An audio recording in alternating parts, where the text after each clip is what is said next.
안녕하세요. 바라본교회 박동성 목사입니다. 오늘 매일 성경 한 주간 미리 보기 8월 셋째 주 말씀 함께 살펴보겠습니다. 2주 말씀 본문은 예레미야 19장 14절부터 23장 8절까지입니다.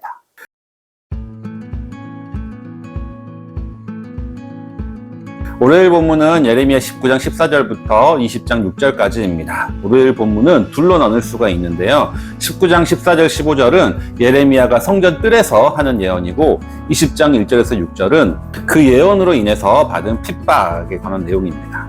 예레미야를 핍박한 사람은 바스훌이라는 사람인데요. 이 사람은 제사장이면서 성전의 총감독이라고 소개하고 있습니다. 총감독이란 제사장 전체의 우두머리인 대제사장을 의미하는 것은 아니고요. 성전 내에서 질서를 담당하는 어떤 그런 직책을 가진 사람을 의미한다고 볼 수가 있겠습니다. 바스훌은 예레미야가 성전 질서를 파괴한다라는 제목으로 하루 동안 감금합니다. 우리는 여기에서 질서를 강조하는 것이 얼마든지 하나님의 말씀을 억압하는 도구가 될 수 있음을 알아야 합니다. 한국 교회에서 이러한 바스훌과 같은 이들이 많이 있습니다. 교회 개혁을 부르짖고 부정을 고발할 때 이러한 목소리를 억압하는 말들이 바로 교회 질서를 파괴한다라는 비난인 거죠. 때로는 이들을 신천지로 몰아가기까지 합니다. 목회자에게 성폭력을 당한 피해자들을 회유하는 것도 교회 질서를 파괴하지 말라라는 겁니다. 피해자를 교회 질서를 파괴하는 가해자로 몰아가는 전형적인 2차 가해인 겁니다. 예레미야는 이 바스훌을 마골밉사빕이라고 부릅니다. 마골밉사빕이라는 뜻은 사방으로의 두려움이라는 뜻으로 이러한 바스훌의 행동이 질서를 지키는 행위가 아니라 곧 유다가 사방으로부터 두려움을 몰고 오는 행위라는 것을 의미하는 것이죠.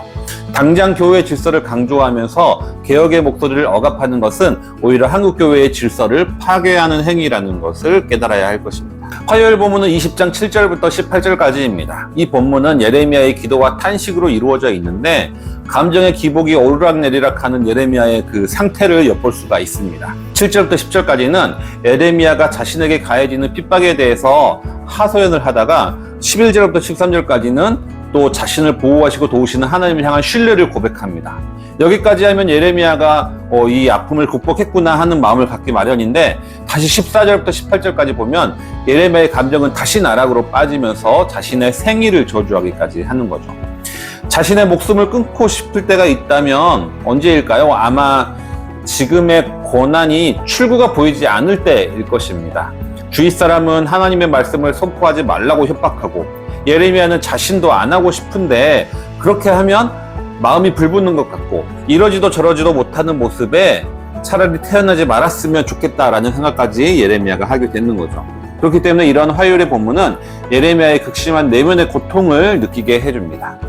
참 선지자는 말하고 싶은 사람이 아닙니다. 침묵할 수 없는 사람입니다. 수요일 본문은 예레미야 21장 1절부터 14절까지입니다.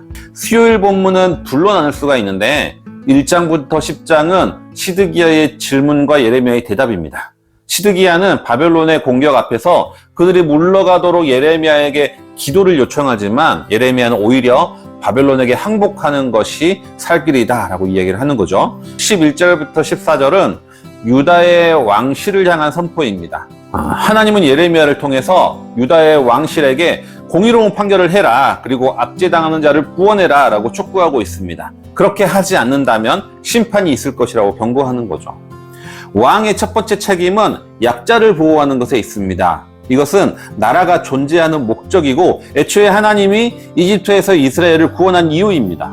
따라서 그 나라가 하나님의 뜻에서 어긋나는지 아닌지를 판단하기 위해서는 그 지도자가 약자들을 어떻게 대하고 있는지를 보면 알 수가 있는 거죠. 목요일 본문은 21장 1절부터 9절까지입니다. 역시 유다의 왕실에 대한 선포인데요. 1절부터 5절까지는 공의와 정의를 행할 것임을 명령하고 있고 6절부터 9절은 그렇지 않을 경우 받게 될 심판에 대한 말씀입니다. 우리는 유다가 멸망한 이유가 하나님을 떠났고 다른 우상을 섬겼기 때문이라고 생각합니다. 하지만 하나님은 우리의 생각 이상으로 사회 정의에 더 관심이 많으십니다. 압제당한 자를 도와주고 가난한 자와 연약한 자를, 소외된 자를 보호하는 것이 바로 하나님의 뜻이라는 거죠. 그리고 그 중에 가장 기본은 공정한 판결입니다. 하나님은 끊임없이 지도자에게 이 책임을 묻고 있는 것이죠. 그 이유는 이 모든 것들이 이 사회 시스템 안에서 이루어져야 하기 때문입니다. 가난한 자를 돕는 거는 자비의 문제가 아니라 공의의 문제라는 것이죠. 금요일 본문은 22장 10절에서 19절입니다. 유다 왕들을 위한 예언인데요. 10절부터 13절은 여호아하스를 향한 예언이고요. 14절부터 19절은 여호야김을 향한 예언입니다. 하나님은 유다 백성에게 죽은 왕을 위해서 울지 말고 잡혀간 왕을 위해서 울라라고 얘기를 하는데, 여기서 죽은 왕은 요시야 왕이고 잡혀간 왕은 여호아하스, 살롬을 의미하는 거죠. 살롬은 개인적인 이름이고 여호아하스는 왕명입니다. 유다의 요시야 왕 말기에 이집트는 그 당시 새롭게 확장하고 있는 바벨론을 견지하기 위해서 동방 원정을 떠납니다. 그런데 무슨 이유에서인지 모르지만 요시야가 이집트의 길을 막고 무깃도에서 전투를 벌입니다. 여기서 요시야가 죽고 마는 거죠. 이때가 BC 609년입니다. 이 요시야에겐 3명의 아들이 있었는데요. 엘리야김, 살룸, 마따니아입니다. 이들이 후에 왕이 되어서 여호야김, 여호아하스, 시드기야 이렇게 되는 거죠. 요시야 다음으로 왕이 된 순서는 여호아하스가 첫 번째로 왕이 되고요. 그 다음에 이집트로 잡혀간 후에 여호야김이 왕이 되고, 그 다음에 여호야김의 아들 여호야긴이 아들이 됩니다.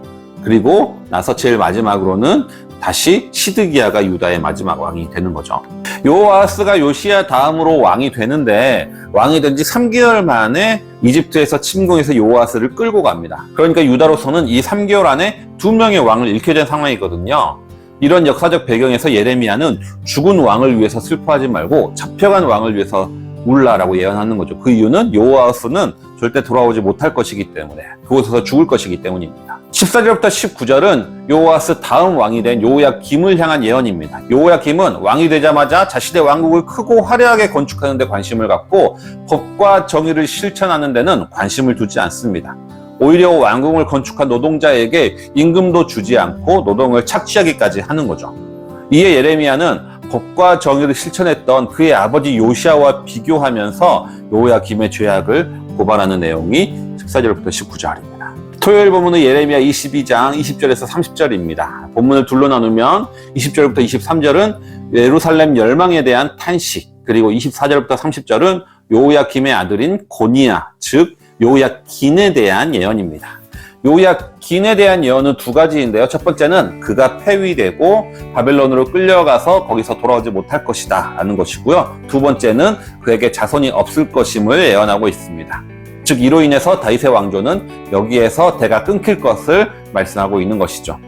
하지만 주일 본문에서 예레미야 23장 1절에서 8절은 하나님은 다윗의 의로운 가지를 새롭게 일으킬 것이라 예언합니다. 즉 다윗 왕조의 회복을 약속하시는 거죠. 이렇게 멸망당할 현재의 목자들과 미래의 참 목자를 대조하면서 예레미야는 새로운 희망을 꿈꾸는 말씀을 선포하게 됩니다.